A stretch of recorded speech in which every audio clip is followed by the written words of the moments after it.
Hi everyone, this is Engineer Pat 5290 coming to you with a revisit of CSX GP38-2 number 2556.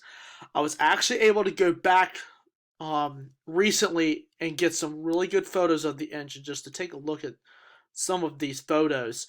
The lighting was perfect, and plus you can tell the engine was spun in the other direction where the cab is actually facing southward, which was perfect. And there's the old Seaboard station right beside it. Looking at this photo in particular, we're revisiting the locomotive because once again, this will give you a better angle of some of the differences between the regular standard 38 and this GP38-2, and especially the Durham and Southern in particular. As you notice right here, there are only two radiator fans on top, whereas the third. This right here is where your dynamic brakes would be. The fan that's in the middle of the unit is for the dynamic brakes. Special thanks to Hunter Evans for making that clarification.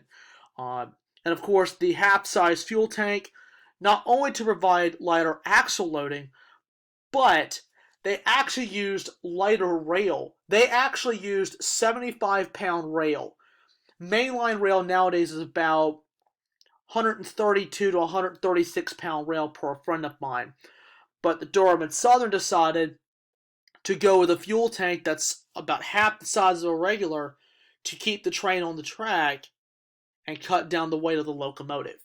So that's why that is there. It also does not use as much fuel.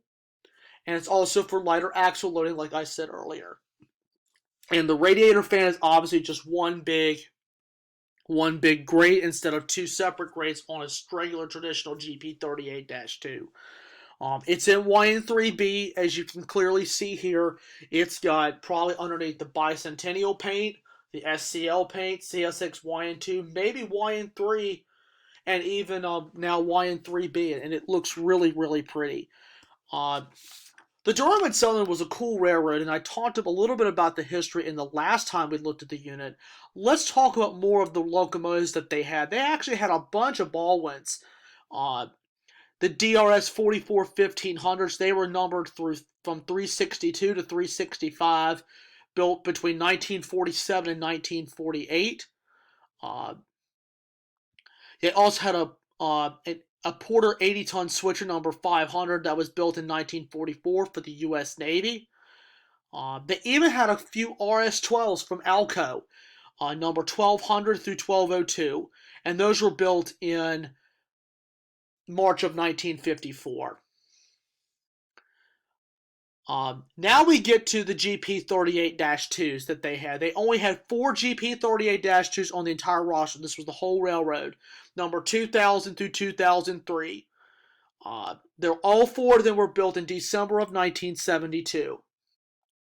When Seaboard Coastline took them in 1981, they numbered 557 through 559.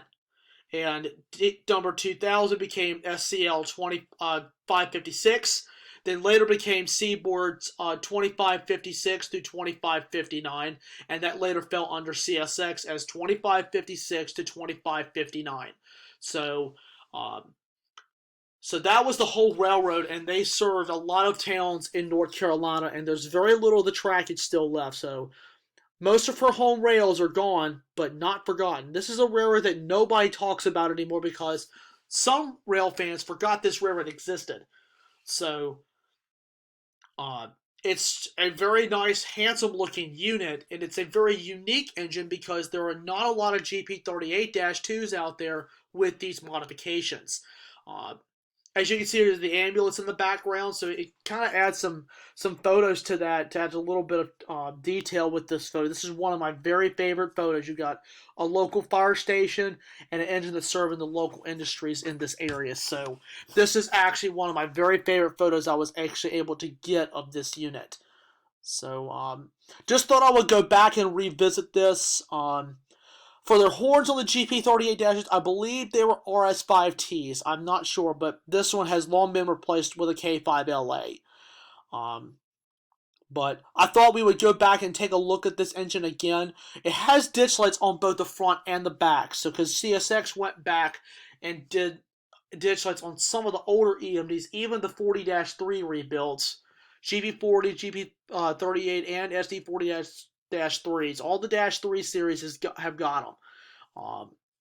Some of like the GEs they didn't add them to. They had the portable ditch lights, and also for the Max, I don't think they added the rear ditch lights. But this one has ditch lights on both the front and the back. But a very, very handsome unit that can really tell a story. So anyway, I hope you guys enjoyed this little revisit of CSX 2556 and a little bit of background history on the Durham and Southern roster. But very, very cool history with this railroad, and there is a group out there for the Durham and Southern Railway on Facebook. Take a look at it and join it up because it'll give you a lot of cool facts on this particular locomotive. Not just this locomotive, but with many of the other photos of the Durham and Southern. It was a pretty cool paint scheme, and I'll let the group explain that to you. So I hope you guys enjoyed it. Just remember, smash that like button, drop a comment down below, and subscribe. Tap the notification bell where you get all the latest updates, and I will see you guys soon. Thank you guys, and may God bless.